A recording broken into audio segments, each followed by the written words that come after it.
వికారాబాద్ జిల్లా యాలాల మండలంలో పిడుగుపాటుకు ముగ్గురు మృతి చెందారు. బెన్నూరు గ్రామ శివారులో పొలం పనులు చేస్తుండగా వర్షం రావడంతో చెట్టు చాటుకు వెళ్లే క్రమంలో ఒక్కసారిగా పిడుగుపడి వెంకటయ్య అక్కడికక్కడే మృతి చెందాడు.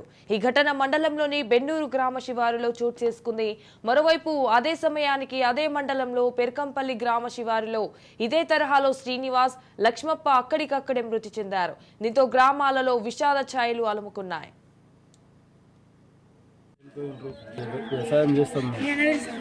ఈరోజు అల్లనికి పోతే ఆయన పాటు ఎక్కడో పడింది పిడుగు. ఆయన పిడుగు పడింది. మా అమ్మ నాన్న ఇద్దరు చనిపోయి ఎరువు చల్లుతుంటే మా అమ్మ నింపి గంప తీసుకునే లోపు మా నాన్న మీద పడింది. మా అమ్మ అక్కడ ముందుకు పడిపోయింది. మా నాన్న ఇక్కడ వెనకకి మళ్ళీ చూసి లోపు ఆయన కింద పడ్డాడు. మా అమ్మ తిరిగి చూసింది. మళ్ళీ వచ్చి లేపేసరికి ఏమనలేదు. ఆ దగ్గరలో ఉన్న ఇంటికాడికి పోయింది. ఎంత వచ్చే వరకు ఎదురు లేదని చెప్పింది.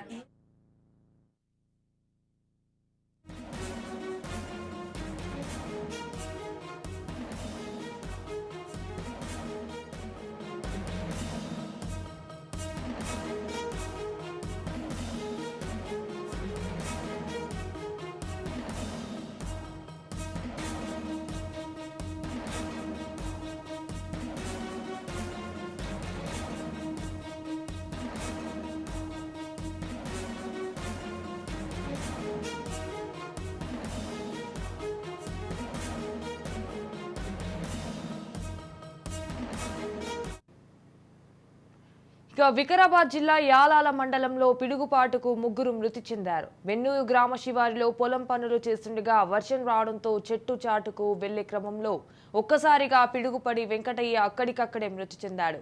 ఈ ఘటన మండలంలోని బెన్నూరు గ్రామ శివారులో చోటు చేసుకుంది. మరోవైపు అదే సమయానికి అదే మండలంలో పెర్కంపల్లి గ్రామ శివారులో ఇదే తరహాలో శ్రీనివాస్ అండ్ లక్ష్మప్ప అక్కడికక్కడే మృతి చెందారు. దీంతో గ్రామాలలో విషాద ఛాయలు అలుముకున్నాయి. రైట్గా దీనిపై మరింత సమాచారం మా Telangana bureau chief Mahender Reddy phone in ద్వారా అందిస్తారు. చెప్పండి మహేందర్ రెడ్డి. వికారాబాద్ జిల్లా యాలాల మండలం పిడుగుపాటుకు ముగ్గురు బలై మృతి చెందిన ఘటన వెలుగులోకి వచ్చింది. ఆదివారం అయితే నేటి సాయంత్రం 3 గంటలకు ఈదురు గాలులతో కూడిన వర్షం రావడంతో మండలంలోని బెన్నూరు గ్రామ శివారులో గొల్ల వెంకటయ్య, ఎల్లమ్మ వ్యవసాయ పనులు చేస్తుండగా ఒక్కసారి మెరుపులతో కూడినటువంటి వర్షం రావడంతో వెంకటయ్య చెట్టు నీడకు వెళ్ళాడు. దీంతో పిడుగు పడడంతో వెంకటయ్య అక్కడికక్కడే మృతి చెందాడు. భార్య కూడా దూరంగా ఉండడంతో ఆమెకు ప్రమాదం తప్పిందని చెప్తారు.